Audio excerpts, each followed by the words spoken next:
Hi everyone. Welcome to the first episode of the interview series Beyond the Elms, where we interview exceptional Branksome alumna about their post-secondary journeys in business, finance, economics, and beyond. Today, we have with us Amonda Li, a rising third-year student at the New York University in New York, United States. Amonda currently studies economics with a minor in business studies and urban design and architecture. For those of you who don't already know, before enrolling at NYU in 2022, Amonda was our head prefect. She also founded the East Asian Club, was engaged in public speaking, dance, the Elm Editor, the Diversity Council, the Peer Mentorship Program, and WAC. Some of her key accolades included being a finalist at the Global WIDSPC, or better known, Worlds, and as well having her research published in the High School Journal of Law and Society. So, welcome, Amonda. How are you doing today? I'm doing well. How are you? I'm great too. I'm so glad that you accepted the interview. So we'll jump right into your background. So, given that you were at Branksome through the grades 7 and 12, aside from what I already mentioned, can you talk to us a little more about the courses that you took and just your general high school journey? Yeah, sounds good. So I guess kind of like jumping right into it in grades 9 and 10 for the electives. I feel like all the other classes, everyone takes the same ones, so I won't really touch into those. But the electives, I thought I wanted to go into like computer science, computer engineering. So that's what I did.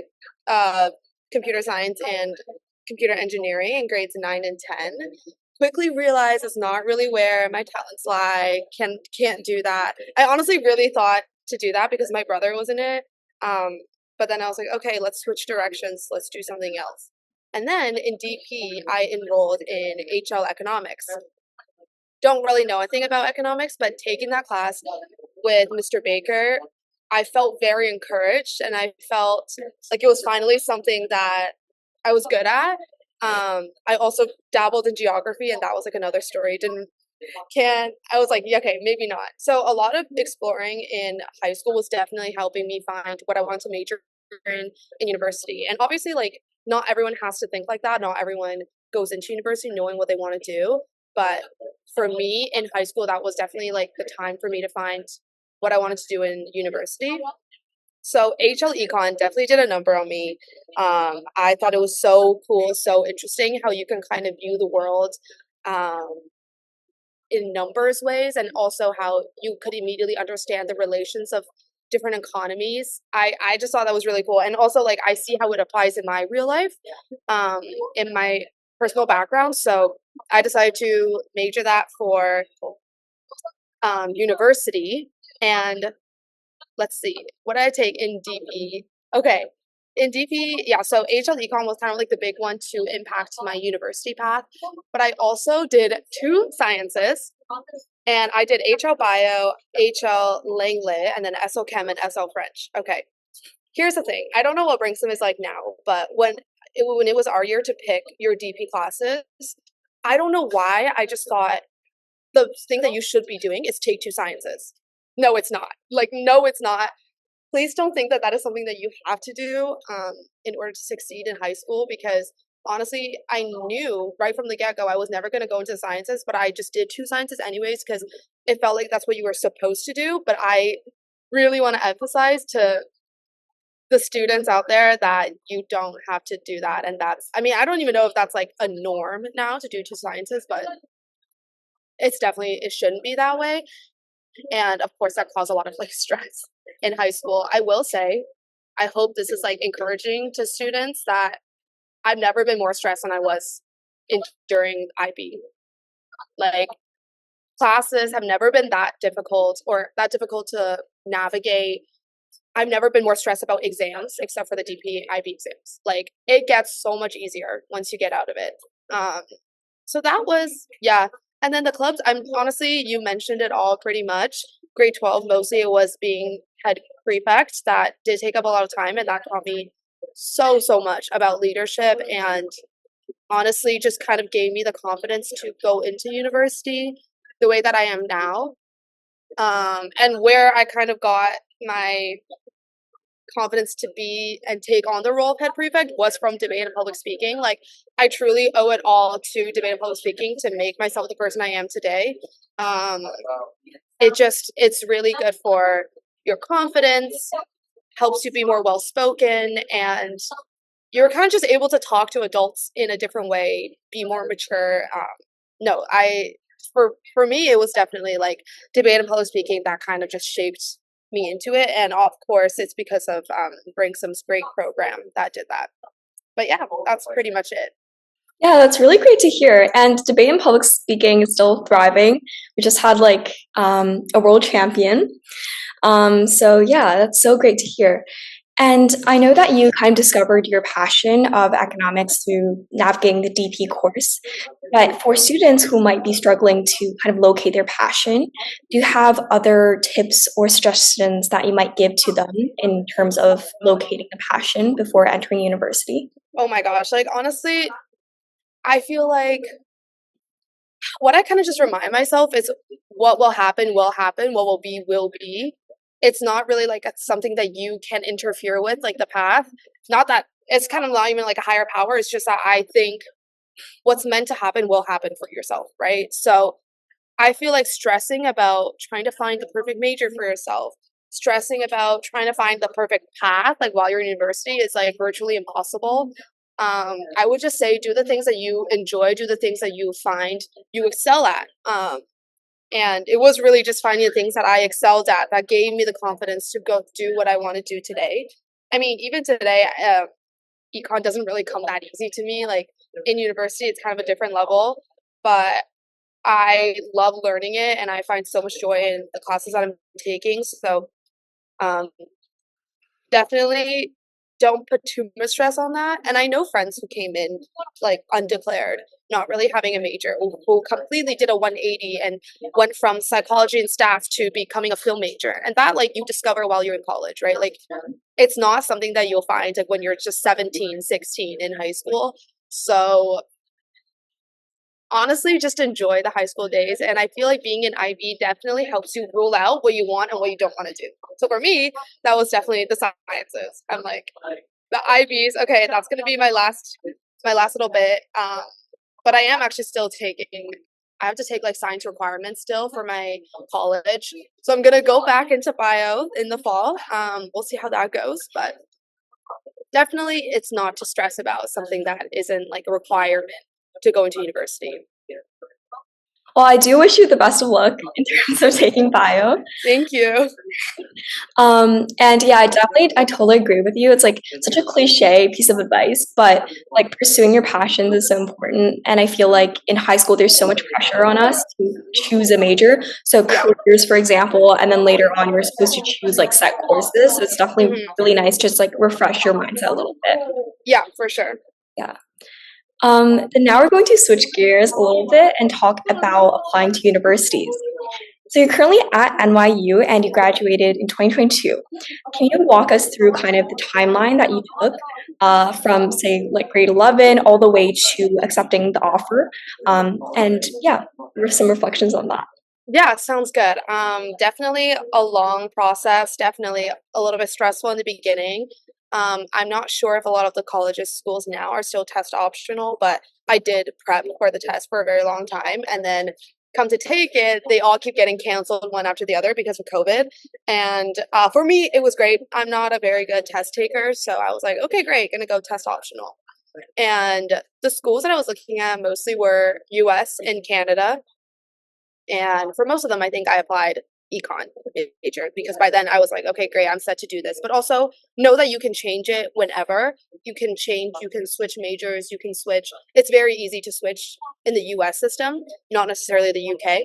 And so in grade 11, I was summer going into grade 12, I was narrowing down a list of what schools I wanted to apply to. And a lot of people do apply to a lot of schools now. Like I feel like apply to however many you feel comfortable you are able to, and however many you feel like you're putting the best chances at. So I applied to quite a lot. And yeah, so this was summer going into grade 12. But of course, like this is on your mind, like all throughout grade 11, grade 12.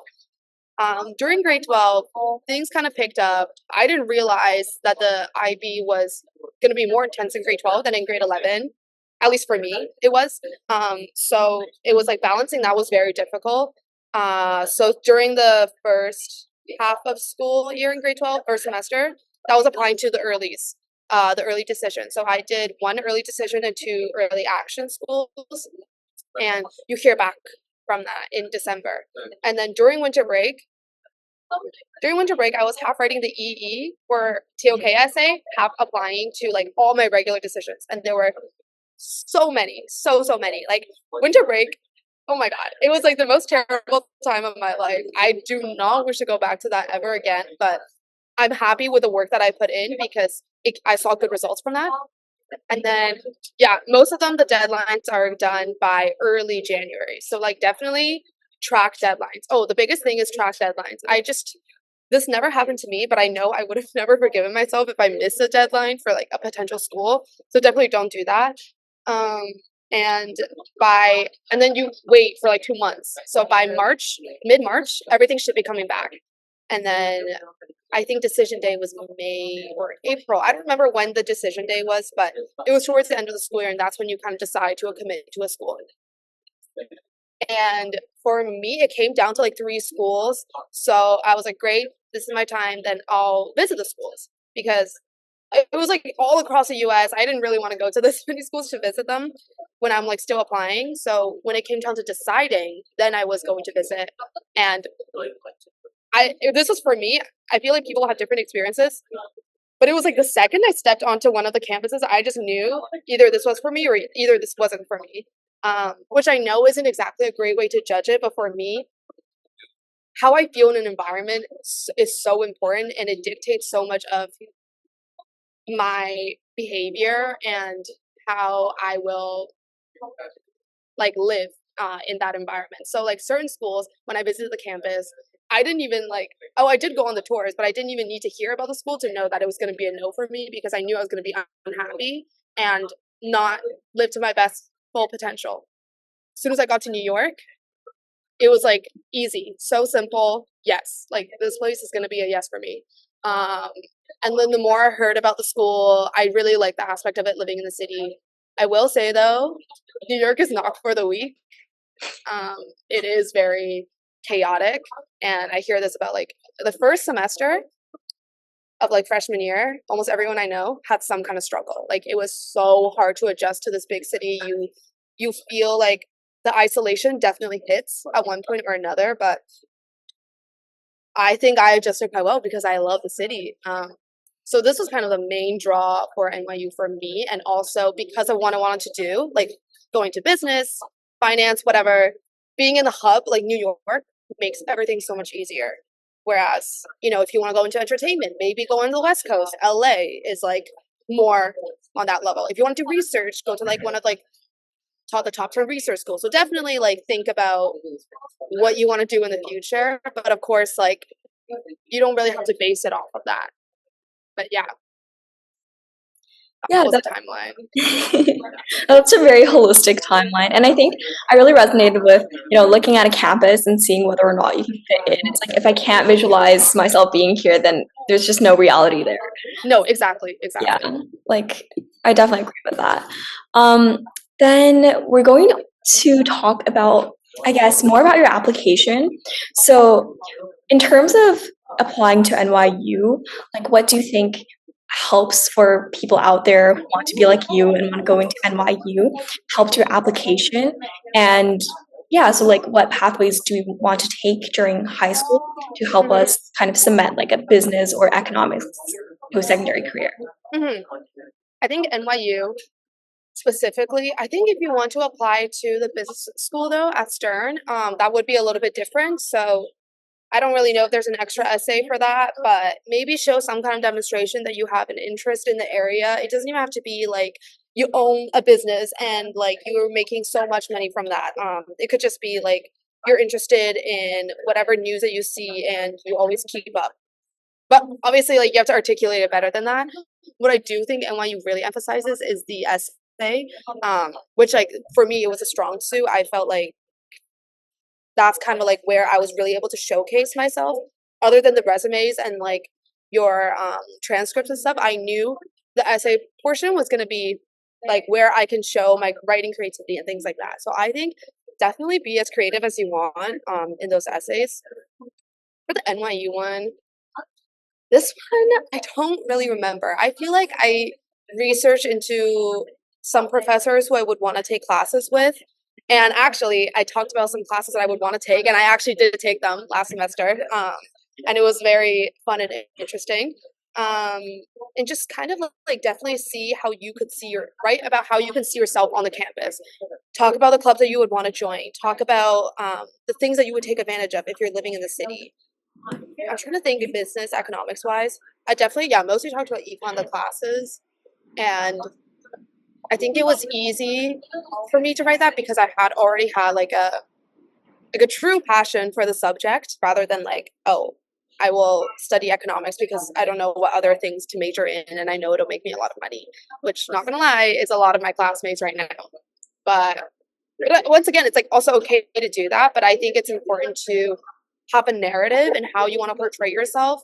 I do know that NYU likes people who see themselves as change makers. Like, what can you do for the school? What can you do for your community to have an impact? They like people who see themselves as leaders, who see themselves as people who will make a change in the world. Because, you know, you have this big city, you have it at your disposal. How will you use these resources?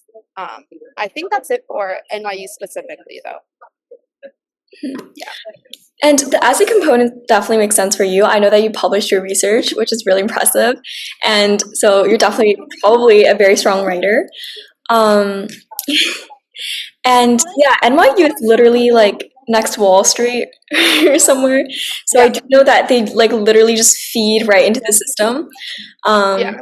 And also a lot of the companies, a lot of these finance or just any big banks, NYU is a top target school. So like it's Harvard and then NYU and then like MIT and then Princeton. So it's very much up there with all the Ivy Leagues. So I do think there's like a lot of advantage to being at the school and being in the city. Yeah. Yeah, definitely. Okay, then we talked about change makers. So in terms of how it's going currently at university, can you talk to us a little bit more about some plans that you have? So for example, internships or just any within school experiences and extracurriculars that you're currently engaged in. Yeah, of course. So I'm currently going through the whole like recruiting process for next summer, which would kind of help dictate post-grad roles if you get a return offer. So I'm looking into roles in consulting, wealth management, something along finance roles, not investment banking though. That lifestyle, I know I can never do that. But so it's kind of like been a little bit intense, kind of a whirlwind right now, and definitely nobody prepares you for that. So that's like a whole other thing that like I can't even begin to think about. So this is a great distraction for me from that. But in terms of extracurriculars, I did join a consulting club, knowing that I thought maybe something I would be interested in starting freshman year. So I am doing that. And as you kind of move on in through the ranks in that club, like that's kind of how you're able to find out whether you want to do it more like full time or not. So I definitely do think like joining a club and moving up through the ranks of that is important. As you mentioned, I did Elm Editor it was like for one semester in grade 12. So, and I do know like I liked writing, but kind of more of like a side quest, like side passion. So I was involved in an Asian published art, like blog. So I wrote blogs for this Asian like published article that we would do like once a week, once a month. And that was really fun and that was good. But then it got too much truly because my classes were really like taking a toll on me. The classes like do get more interesting as you go through the years because in the beginning it's all just your requirements that you have to do as a freshman coming in. So later on you kind of get to do more classes that you're interested in. And then also I discovered not even really discovered, I was able to kind of see more of my passion in fashion. I knew I was always very much interested in that, but in Toronto, at least at Branksome, it felt like something that couldn't really be explored. So coming to New York, once again, fashion capital, business capital, like I knew this is a place that I can really be myself in. So I joined the Luxury and Retail Association at Stern. And that one has given me a lot of opportunities to connect with industry professionals in the fashion business realm, and in luxury fashion. So that's been really interesting and made a lot of friends from that as well. A little side quest. Sorry. This is kind of just like, okay. Sorry, I was just waiting for that fire truck to pass. And right now, my friend and I, it's not even like set up yet, but we are working through kind of like getting our own startup kicked off the ground, and we're kind of like coming up with your own ideas. And that's also a great thing about college in the city, or at least at NYU. Everyone you meet is like majoring something different. I'll have friends in my own major. I'll have friends who are also doing econ with me, and it's great because we'll have econ classes. But then you'll very much have so many friends who are in Tisch, who are doing learning acting, or you have friends. The friend that I was just talking with here, she is doing business and entrepreneurship and technology. So we like kind of are coming up with own ideas for our own startup. And then you'll also meet people who are learning like psychology or learning to be a nurse, studying to be a nurse. So NYU has great nursing and dental programs. So I love this aspect about the city. Oh, sorry. I keep talking about like why I love like NYU so much. It's like mainly because like the diversity of it. Toronto, diverse city, and I wanted to keep that going throughout my life. Especially like getting more in touch like with my own culture, my Asian background, and just being more surrounded by people who are different. And NYU is the place for that. I think it is so diverse. You meet so many people from around the world, and it's like the best place for me in terms of just having a different background. So getting off track here, we're talking about college, extracurriculars, yeah, mainly those things, and then working on my own side things on top of that, recruiting classes. NYU also has really great study abroad, and that was another thing that definitely like gave me crazy different outside the box experiences that I know no other schools could have given me, because NYU is also a huge global school, so we have a lot of global campuses, and you go to your own campus for those. So if you go to London, you would go to like NYU London instead of studying like exchange at Cambridge, which has its pros and cons. But main pros is that all of your credits transfer over so seamlessly, so easily. So last semester, I was actually in Florence, Italy, and I was taking econ classes that all my friends in New York were taking. We were taking the exact same classes, and it was like I had a great time. Definitely very much fun. Yeah, I don't know if I answered your question right. Let me know if not. No, you definitely did, and that sounds really exciting. Like it's basically semester vacation. Literally, semester vacation classes. Obviously, you kind of take them seriously still, but they were easier and much easier to handle when you're abroad. Yeah, especially with all the everything around you, probably cools you down a little bit too. Yeah, for sure. And I was wondering, because I do know that you also have a minor in architecture. Yes, I do. So how did that play into, I guess, career and like university life? Okay, so the college that I'm in at NYU, you have a lot of requirements that you have to do freshman year, or actually throughout the years, and one of them is cultures and context. And I literally just picked the only class that was open, so I did cultures and context Germany. My professor at the time, he was an art history. He got his PhD in art history, so he showed us a lot about architecture and art in Germany throughout the centuries, and I thought that was so fascinating. Part of me still is very much attached to the creative side. Like I was huge at like very much involved in dance company, like back at Branksome, and I also am hoping to take a 2 credit dance class in the fall, which is like so easy to do. Like you can do that at NYU, but I wanted to tap into that creative side a bit more as well. And since econ classes, you're not really writing as much, like there's not really a writing component, it's mostly like math. I was like, okay, great, the architecture minor, you can do a lot of writing in. So I started that, and it's only because NYU has you're able to do so much with the credits that you have. So I'm actually doing like, I'm 2 minors and 1 major, and it came in with basically no credits. Like, that's how much time I have for that, and I have 4 years to do that. And I thought, why not? Like, I can add another minor to it, and urban design and architecture has just sounded very cool and different from what economics and business would be. So that was just kind of like how I can make myself different and stand out, I guess. Kind of like using my left brain and right brain. So I was happy that there was an option to do the architecture minor. Yeah.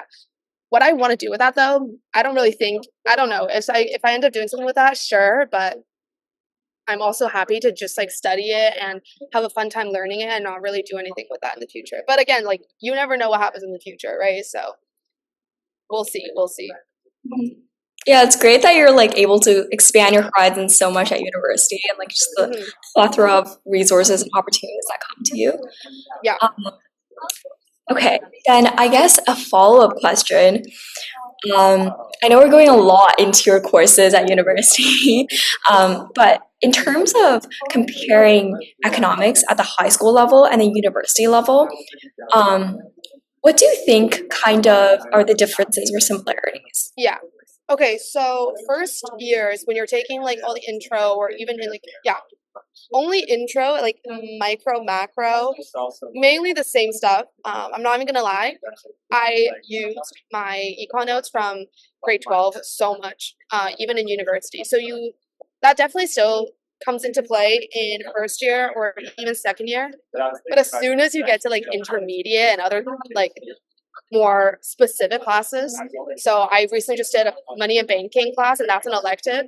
Like there's way more math goes into economics that you would think is even possible, and it's way more abstract thinking. And that sometimes that makes it difficult for me to apply to real life, which is why I liked econ. Sorry, it's getting a bit louder in here. Which is kind of like why I wanted to do econ, right? Because I liked how I could apply this to my real life, but suddenly I can't. Suddenly it's so abstract. I don't know how to make these ideas apply to the real world. But that's just like another way of thinking. That's what's different on the university level. It's just like really abstract math, things that you don't think could even apply in that real life. Yeah.